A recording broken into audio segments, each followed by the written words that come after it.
Shalom. Before I begin this lesson, I want to start off by giving all glory, honor, and praises unto Yahweh, Bahashem, Yahweh Shai, Bahashem, Rachakwadash, and double honor to the elders and apostles of Great Millstone who taught us this truth. A sincere Shalom to the hopeful elect that's out there listening, learning, and or teaching in truth and sincerity. Shalom. So today's video is going to be addressing this comment that was left on our video. It says hardcore slavery for heathen in the kingdom and a better world for all life. That's the video we made 2 days ago. Actually, maybe 3 days ago. I might have uploaded it when I got the chance the next day. But nevertheless, the comment is by Kitty K. Lovely. Says, I am trying to understand if we do them like they did us, will Yahweh switch it back to us after 400 years?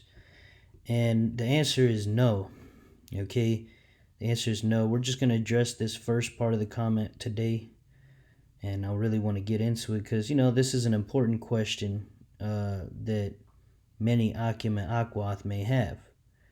Okay? And what I'm getting out of this is that this person watched a video and thought that, the only reason for the slavery of the heathen is, because they did it to us. But you got to remember that basically the world was created for our sakes, okay, including the heathens themselves, which I'm going to grab a precept to that.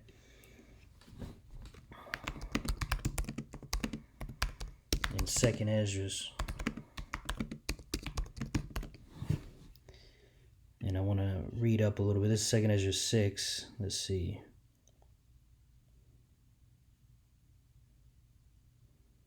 We're going to start in verse 54.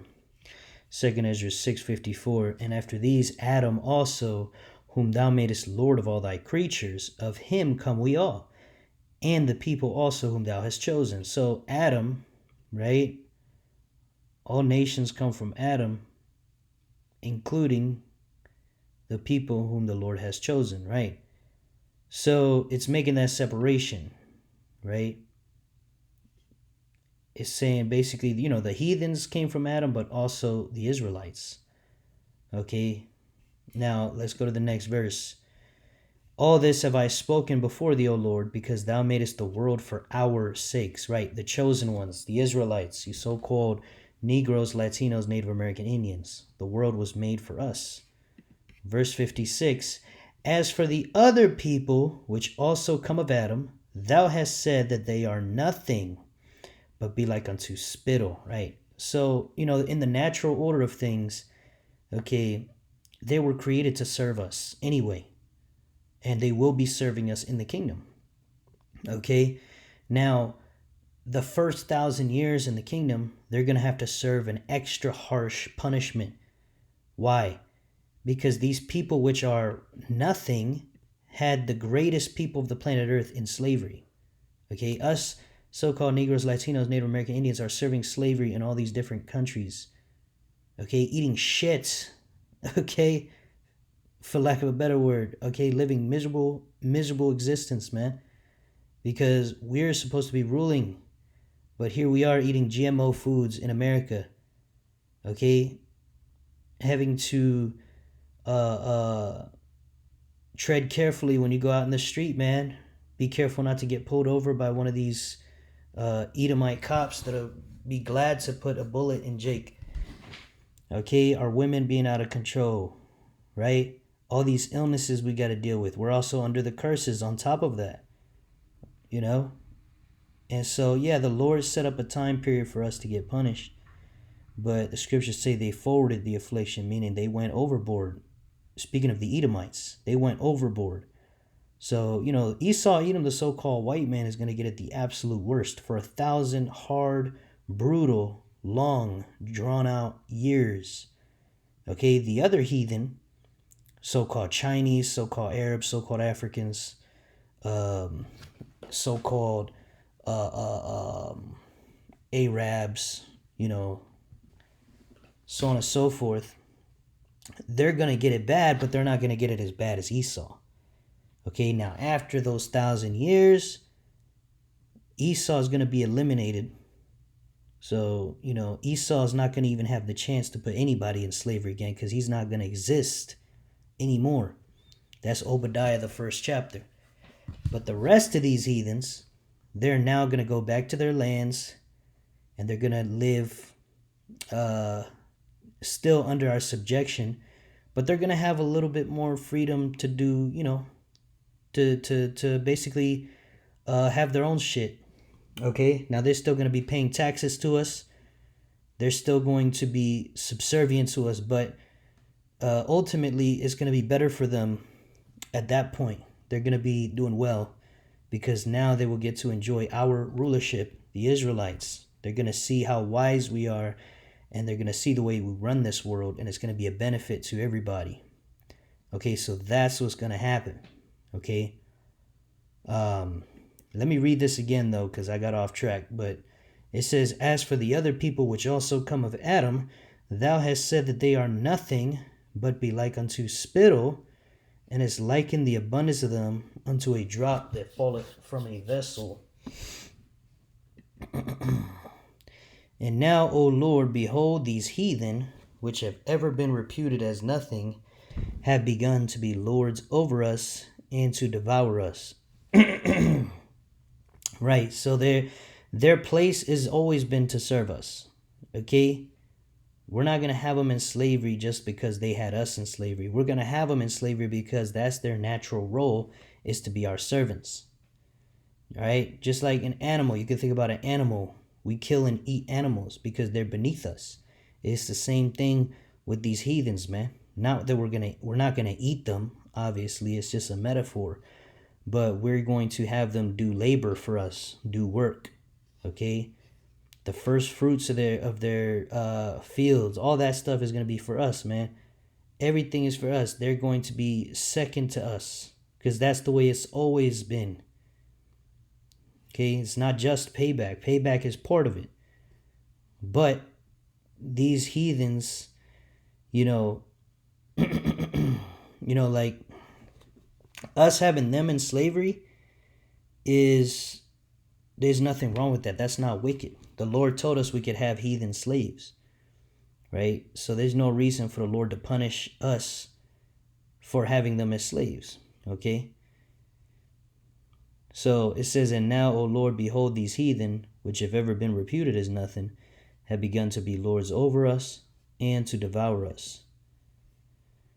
But we, thy people, whom thou hast called thy firstborn, thy only begotten, and thy fervent lover, are given into their hands. Right, the Lord's fervent lover, showing you that the Lord loves us above the other nations. The Lord set us apart. The Lord has respect unto us. Okay, the Lord doesn't give a shit about the heathen. He doesn't give a fuck about them. They're like a drop of water that falls out of a bucket. Okay, it says, are given into their hands. If the world now be made for our sakes, why do we not possess an inheritance with the world? Right? How come we don't have shit? How come we're in slavery? Right? How come we're living in this terrible condition? How long shall this endure? Right? Esdras was complaining to the Lord, which the prophets have always done. They've complained to the Lord. How long, O Lord? How long? Okay, we're begging the Lord to return because we know that he's going to set things back in order. Okay, but first we got to go through our temporary punishment. So back to the comment. I'm trying to understand if we did them like they did us, will Yahweh switch it back to us after 400 years? No, there's no reason for that. The Lord created them to serve us. That's why they're getting punished, because they flipped everything upside down and made us serve them. So the Lord is going to have them serve us, but not just the normal way that they were going to serve us, but they're going to have to go through what? Hardcore bondage, hardcore slavery, man. They're going to get worked hard, man. Okay, the scripture says we will meditate terrors. Okay? In regular subservient slavery, okay, is not us meditating terrors. This is payback slavery plus, like I said, after the 1,000 years of hardcore slavery, then the slavery is just going to be normal slavery. Okay, yeah, they're going to serve us. They're going to pay taxes to us. They're going to give us their best fruits, their best women, their best everything. Okay, but they're still going to have a little bit of freedom, and they're still going to enjoy the kingdom. Okay, they're still going to enjoy it, in their place under us.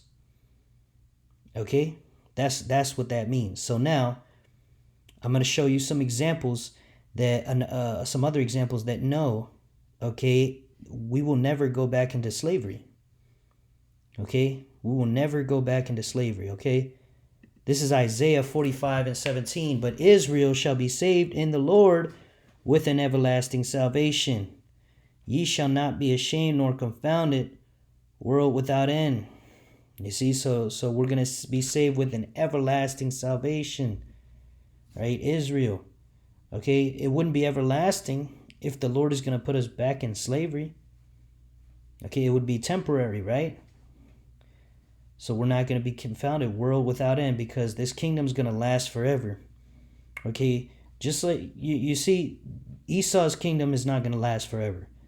All these kingdoms that were before Esau, they didn't last forever. These different empires, they rose and fell. Well, our empire is going to be different, man. We're going to grab this one. Daniel's 2:44. And in the days of these kings shall the Most High of heaven set up a kingdom which shall never be destroyed. Okay, so the Lord Yahweh Shem Shai, in these times we're living in now, is setting up that kingdom. Okay, which is composed of the hopeful elect. Okay, those of us in this truth, we're of the hopeful elect, and out of us there will be the elect. Lord's will, I be one of them. If we endure to the end, all right, we'll be of the elect. Okay, we'll receive that salvation, and we're going to be the kings and priests of the world to come. Okay, this truth, the brotherhood, this is the kingdom of heaven being set up here, man. Okay, it starts here with this wisdom, knowledge, and understanding. All right, and it's going to be fully set up here on the earth when Yahweh Shai returns. All right, and destroys Esau, Edom, and puts all these heathen nations under his feet. Yahweh Shai is going to set up the kingdom here on the earth. It says, and the kingdom shall not be left to other people, right? Because again, all these other rulerships before America, they rose, and then what happened? They fell, they got conquered. They were left to another people, because when a nation is conquered, what happens? The nation that conquered those people, they take all their possessions, they spoil them, they rob them, they take their women, they take their riches, they take their everything, and then they they take the men for slaves, so on and so forth. Okay, but what's different is our kingdom will not be left to other people. This is a different kingdom that has never ruled here on this earth before. This is a completely unique and different kingdom that will rule here in the very near future. It says, but it shall break in pieces and consume all these kingdoms, and it shall stand forever. That's right, forever. We will never be taken over. We will never be spoiled again. We will never be taken and put into captivity again. Okay, like we read in the last verse, this is an everlasting salvation. All right, one of the things we're getting saved from is these heathen. We're getting saved from our enemies. Pursuing Luke chapter 1, 71. So let's go back here, Isaiah 45:17. But Israel shall be saved in the Lord with an everlasting salvation. Let's get Luke 1:71. We'll start at verse 69.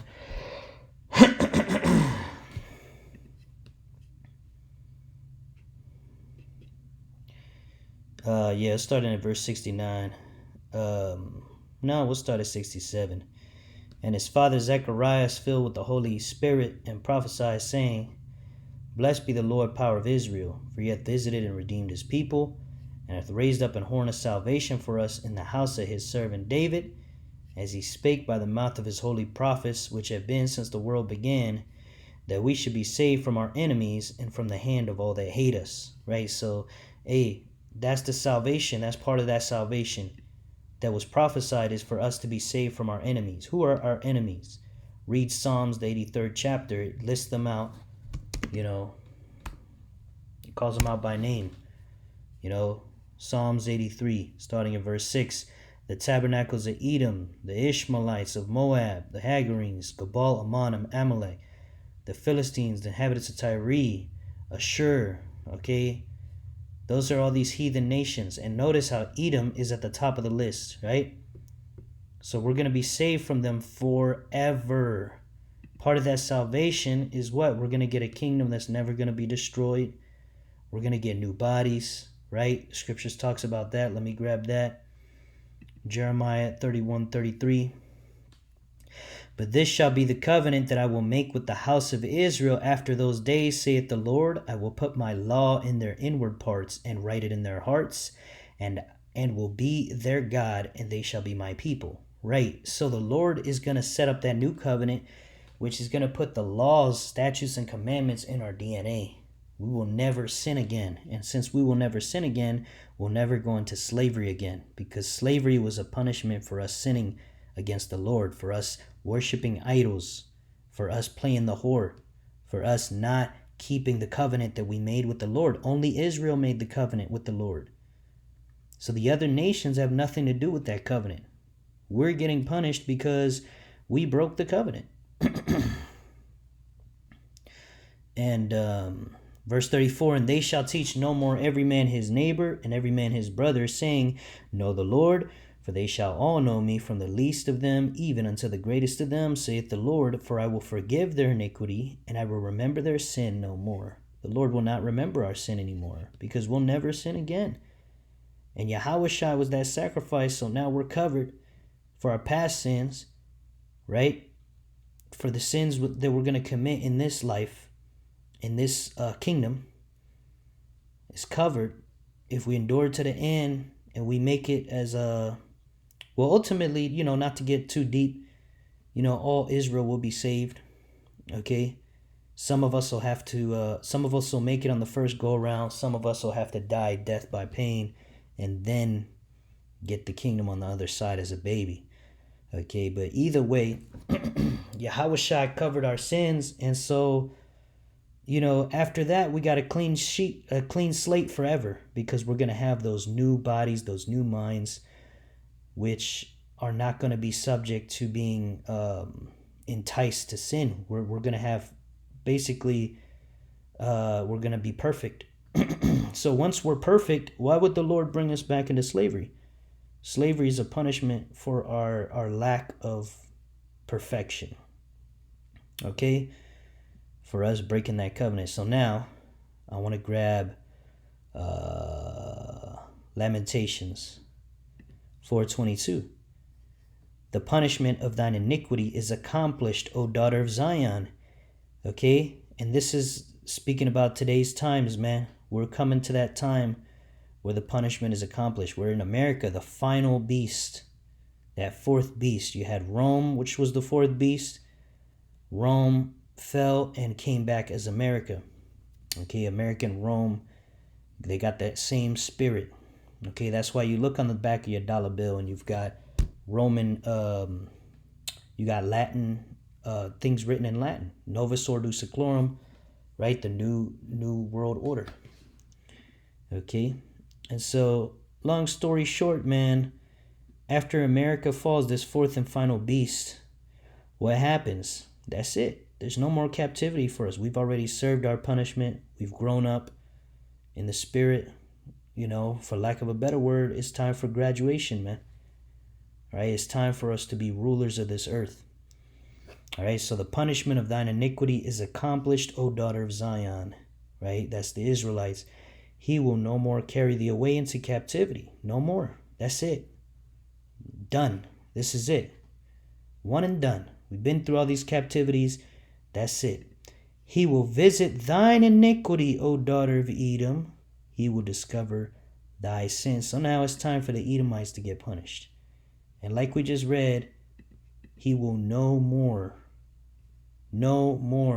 bring us again into captivity. So now with that said, we're going to read the final precept and close out, Lord's will. This is Daniel 7 and 18. But the saints, who are the saints? Psalms 50. Let's get it real quick. Prove all things. Psalm 50. And 5. Gather my saints together unto me. Who are the saints?